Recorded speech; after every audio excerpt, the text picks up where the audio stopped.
name is Qalha, and I'm the Secretary of the Girls' Human Rights Mini Club. Today I'm here to talk to you about violence against women. Now, how often do we talk about the hidden battles that women and girls face in war and conflict? Beyond the physical destruction, we can see that there are attacks on bodies, dignity, and existence.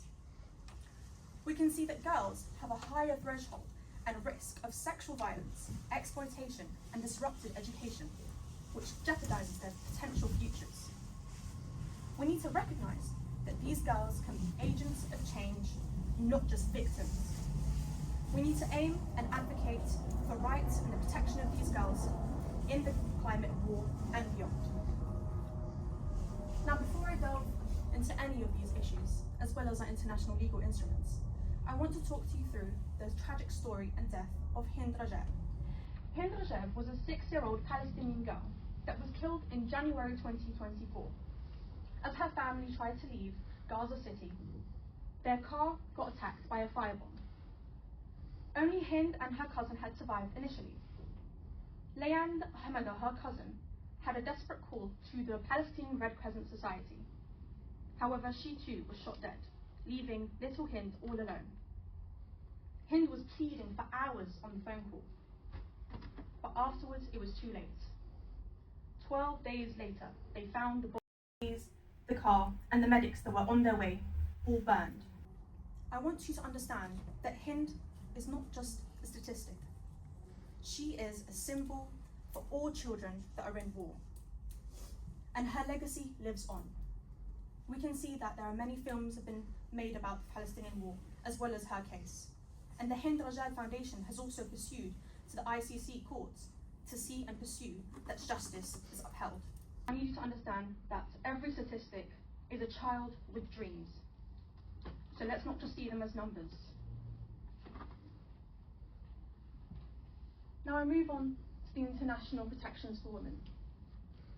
We can see that Article 3 of the Universal Declaration of Human Rights promises a right to life, liberty, and security.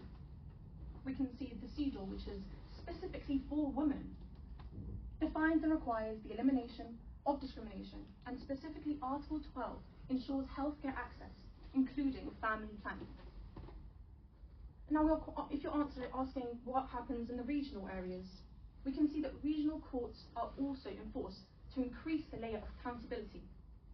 So we understand here that the law exists, but enforcement is at question. Now, when the war fails, it is a big detriment in conflict. When war breaks out, a social fabric unravels. People are forced to flee. Institutions collapse. Medical places are no longer available and allowed for access for these women. Gender-based violence is weaponized, and rather than collateral damage, this becomes a full-on threat against these women. The documents and the promise that we saw before, they all become theoretical. And also, why are they the first to break? Gender-based violence is weaponized, and rather than collateral damage, this becomes a full-on threat against these women. The documents and the promise that we saw before, they all become theoretical. And also, why are they the first to break?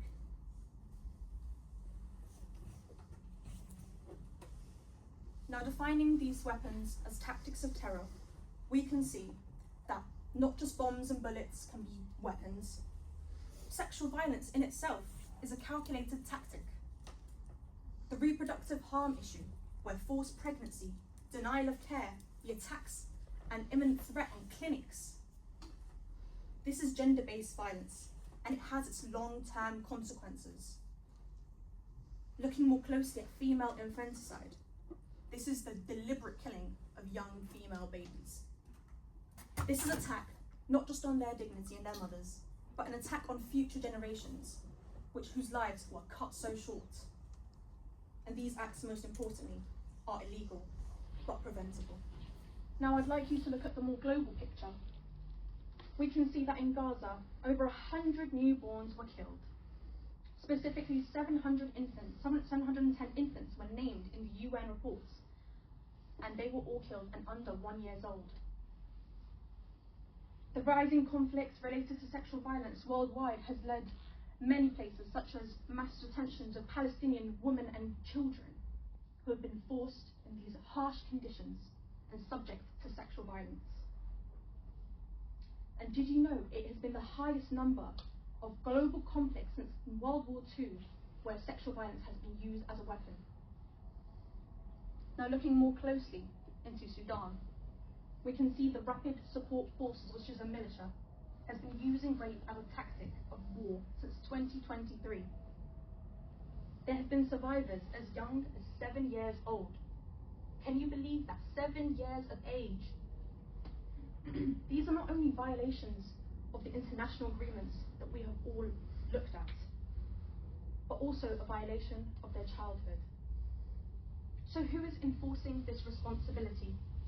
And who should we look for this accountability? It was reported that 8 million people were displaced in Sudan since the war. Systems that are meant to protect these women collapsed. There was no legal, medical, or community support. When they wanted to go to someone to hear them out, there was no one to listen to them. And even if they did, they would probably face a risk of retaliation. We can see here that war is waged on bodies. These newborns, these young girls, these women, they're all forms of violence has been attacked on them. The RSF had also confirmed over 150 cases of sexual slavery. And all for what? For a regime and a militia's assumed tactics against somewhere else. And they all come at the expense of this during the war.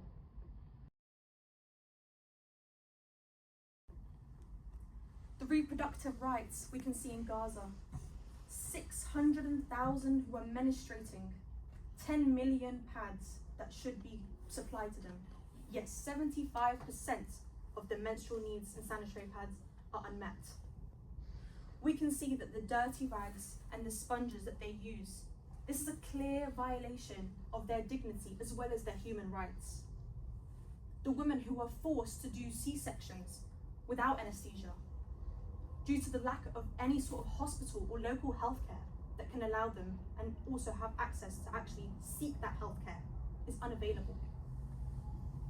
Now, I want you to listen to some quotes and really understand the gravity of this, as we are all here as women and also very, very privileged. Every time my period comes, I wish I wasn't a girl, reports a young girl from Gaza. I tore my only shirt for my daughter's pads, a mother says.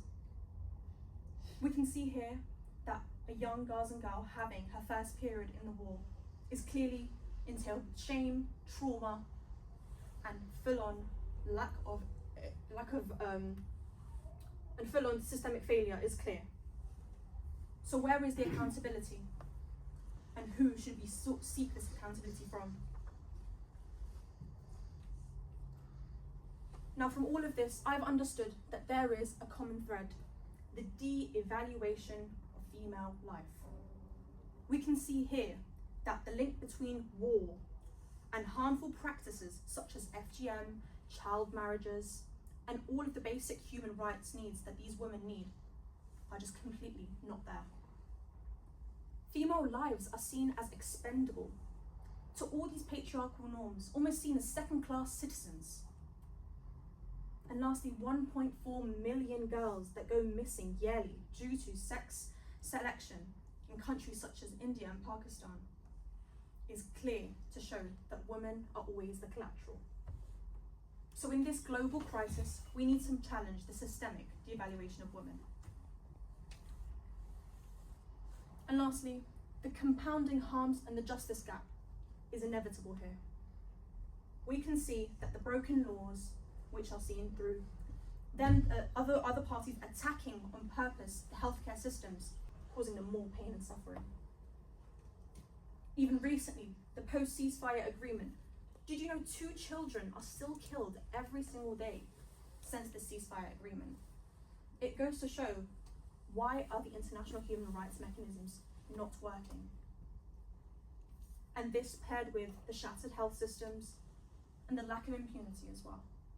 where these people are not held accountable who are causing all this harm, causing this next cycle of women to endure the same pain and suffering. So women and girls are left exposed, unsupported, and silenced. This justice gap widens in conflict zones and is not helpful at all when it comes for women to advance themselves. So, our call to action is, we need gender responsive aid. We need to enforce policies and allow charities to send period kits to these places such as Sudan and Palestine. We need to allow for more maternal care. And most importantly, we need to look at gender-based violence support.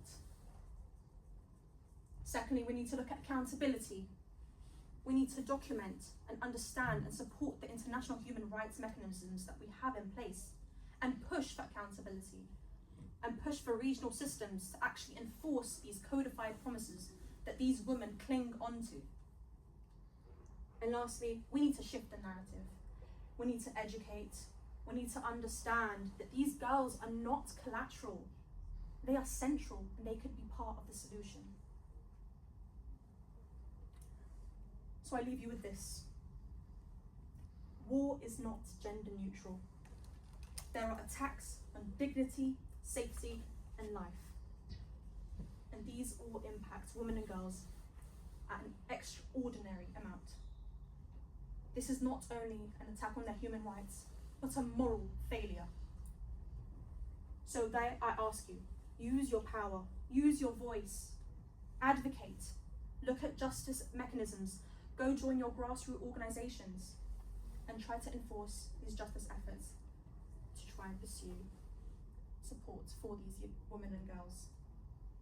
So the UDHR and the CEDAW mechanisms, they should be a shield, not a museum piece.